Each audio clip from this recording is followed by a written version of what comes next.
આનો સાથ દેવા કોણ જાય?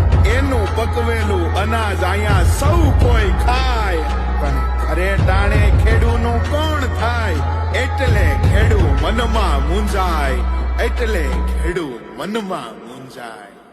અંદર ને અંદર એ સળગે છે, બળદના ચોટાએ બાંધી કામે વળગે છે. અંદર ને અંદર એ સળગે છે, બળદના ચોટાએ બાંધી કામે વળગે છે. ધ્યાન રાખે છે બધી મોસમનું, ધ્યાન